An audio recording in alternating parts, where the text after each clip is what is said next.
Today, Dean and I are going to build a nest of tables. Interesting collective term. Nest. Bit like a brace of pheasant. Or a gaggle of geese. What's the collective term for time? In this case, waste. So we better get on with it, Dean. Okay, first thing we've got to do is cut the top out of this jarrah, right? Yep. So, We need to cut the jarrah for the top at 500 millimetres. We clamp a piece of timber along the jarrah top to keep the saw in a dead straight line. The 300 wide jarrah is 120 years old. It's very rare to find solid jarrah of this width in such good condition, so we don't want to risk a bad cut. Lovely cut. Beautiful. Yep. Beautiful. We then cut the side guides for the top out of 40 by 19 jarrah. Our nest of tables is designed to slide neatly together. The guides will help to do just that. Okay. good. Now, we're going to run these two pieces of 40 by 19, one either side of the top, and this piece here at the front of the top. So The idea being that these two act as guides so that it nests over the smaller of the two nested tables. So if you want to apply some glue for us. Just mix that. Yeah, that's the way. Flush.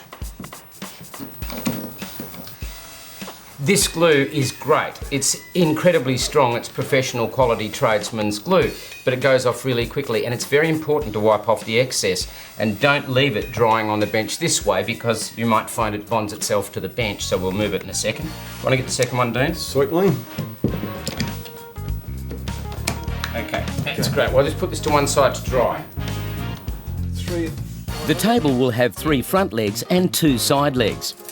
They're designed as sofa tables, so the base will slide neatly under the front of the sofa, making a very convenient side table. Great, Dean. If you can continue with the cut, I'll round the edges of these off. Okie doke. We're going to round the edges of the side frames to give them a bit of style. The small disc sander is perfect for this. The design for the tables calls for rounded edges on the side frames, legs and the top. Most of the shaping will happen after we've assembled the table. But anything we can do in advance will speed up the process. And we've jigsawed the tabletop to our desired shape. There you go, Dave. Oh, nice cuts. Thank you very much. Oh, that's great. Well, we're almost ready to begin assembling the tabletop.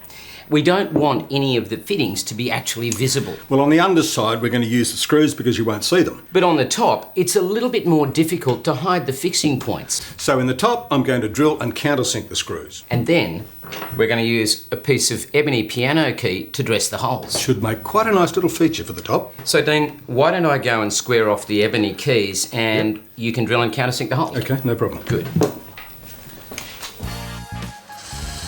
The black piano keys aren't square, so I need to square them off on the disc sander so they will fit into the square holes that we'll cut in the top.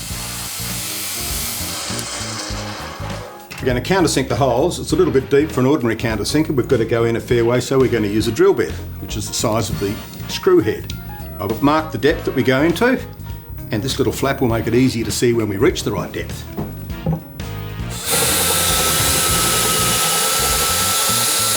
And that's the right depth. It also sweeps the dust off for you. Very handy, isn't it? Very good. All drilled and sunk. Or you mean countersunk. That's what I meant. That's right. The best way to assemble this, or the easiest way, is with 2 sets of hands. And as many clamps as you can muster. In the first part of the assembly, we drill and screw the base to the legs. And then we attach them to the top, and our larger table will begin to take shape. Just straighten that in there for me. Yep, no worries. We can now attach the front and side legs, including the base frames. Lovely. And we cut the base supports, which we glue into position. Okay. Now we're going to cut the square hole for the round peg. The square chisel allows us to cut the holes for the ebony blocks that we've recycled from the old piano. We can then glue and gently tap them into place, and then saw off the excess. Okay, Dean, that looks great. Now, can you oil the smaller of the two tables? Yep. And I will go and sand the edges off this. Okie doke. Thank you. Good. Here's one we prepared earlier. Some freak line. We are using refined linseed oil. It will protect the jarrah and it gives it a lovely deep colour in the grain.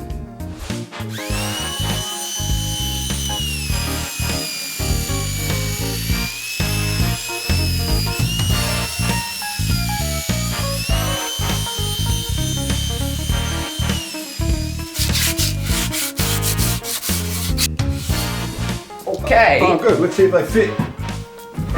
Yep.